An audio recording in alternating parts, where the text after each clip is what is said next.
Losing a job hits an individual with sudden, isolating force. Of all the macroeconomic variables we track, unemployment affects people most personally, immediately altering their daily survival and identity. But economists diagnosing the health of an entire nation have to set individual stories aside. To manage the economy, they must rely on cold, rigid mathematical formulas to classify over 330 million people. The math begins with a specific exclusion. Millions of people who do not have a job are not technically classified as unemployed by the Bureau of Labor Statistics. Relying strictly on the headline monthly unemployment rate misses the movements in the underlying population. A falling rate can actually signal a shrinking labor force rather than a surge in hiring. To accurately read the labor market, we have to build the exact demographic taxonomy used by the U.S. Census Bureau and derive its 3 core metrics. By mastering these strict definitions, we can cut through political talking points and clearly distinguish between temporary economic damage and a permanent evolution in society. We start at the top with the working age population. The Census Bureau strictly defines this group as anyone 16 years of age or older who is not currently in an institution like a prison or a hospital. Currently, that pool is roughly 265 million people.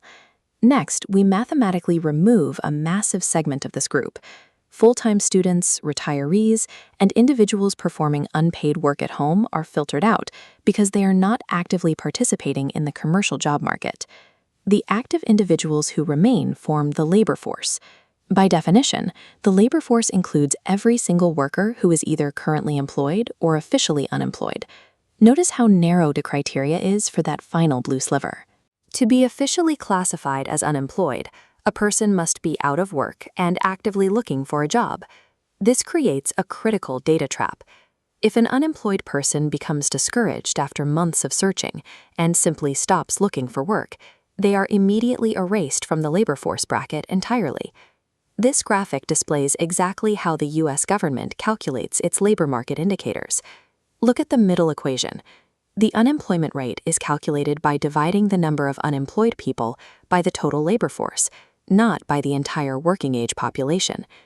Because of this specific denominator, we have to look at the next equation, the labor force participation rate.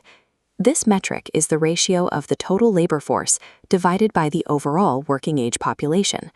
This participation rate provides a necessary reality check. If the headline unemployment rate suddenly drops, checking the participation rate tells us if people actually found jobs or if thousands of discouraged workers simply gave up and exited the labor force completely. The third essential equation is the employment to population ratio. By dividing the number of employed workers directly by the massive working age population, economists get an unfiltered read on the actual percentage of the country that is working. The main caveat in this final ratio is that it does not distinguish between full-time and part-time status. A worker logging 10 hours a week is counted exactly the same as one working 50. No single metric tells the whole truth. An accurate diagnosis of a country's economic engine requires triangulating all 3 of these data points simultaneously. Applying these formulas to historical data reveals how the American workforce has reconfigured itself over the last 70 years. This chart tracks the U.S. labor force participation rate from 1950 onward, separated by gender. The bottom line illustrates a multi-decade surge in female labor force participation, climbing steadily from roughly 33% in 1950 up to roughly 60% by the late 1990s. Over that exact same period, the top line tracks a slow, persistent decline in male labor force participation, dropping from nearly 90% down to about 70%. These lines represent long-term structural changes to aggregate labor hours, reflecting millions of individual decisions that altered the total output capacity of the economy. To observe short-term cyclical shocks, we switch to the employment-to-population ratio. Here, the overall historical trend is interrupted by vertical gray bands representing official recessions. The jagged downward spikes in the blue line correlate directly with these shaded periods. We see severe destruction of employment during the 2008 financial crisis and an almost perfectly vertical plunge in early 2020. That 2020 plunge maps exactly to the onset of the COVID-19 pandemic. It was a massive, immediate halt to aggregate labor input, far sharper than any typical business cycle recession. By tracking these specific mathematical denominators over time, economists can separate permanent societal evolution, like women entering the workforce en masse, from temporary, violent economic damage. Let's zoom back in on the unemployed sliver of our original taxonomy. It is not a monolith. The people inside that bracket are out of work for 3 very different economic reasons. This bar chart breaks down the actual reasons individuals are classified as unemployed in a given month. During normal economic conditions, true job losers, those who were laid off or fired, represent only a fraction of the total. The rest of the bracket is filled with job leavers who quit voluntarily, new entrants graduating and looking for their first role, and re-entrants returning to the workforce. On average, Americans change jobs every 3 to 4 years by choice. Economists classify this normal, healthy turnover as frictional unemployment. It is the necessary gap of time when people change occupations, relocate across state lines, or search for a better salary. The second type is structural unemployment. This happens when there is a fundamental mismatch between the skills workers have and the skills employers need, often due to technological advances or shifting global demand. Because of frictional movement and structural skill mismatches, it is entirely possible for millions of open job vacancies to exist simultaneously with millions of unemployed people. The third force is cyclical unemployment. This is the destructive joblessness that occurs only when the broader economy contracts.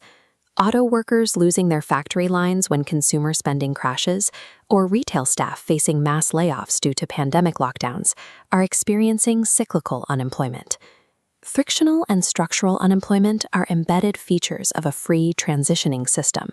Because people will always graduate, move, and adapt to new technology, the true total unemployment rate can never actually hit 0. When we consolidate all 3 types of unemployment onto a single timeline, the true baseline of the U.S. economy reveals itself. This chart maps the total unemployment rate since the 1960s.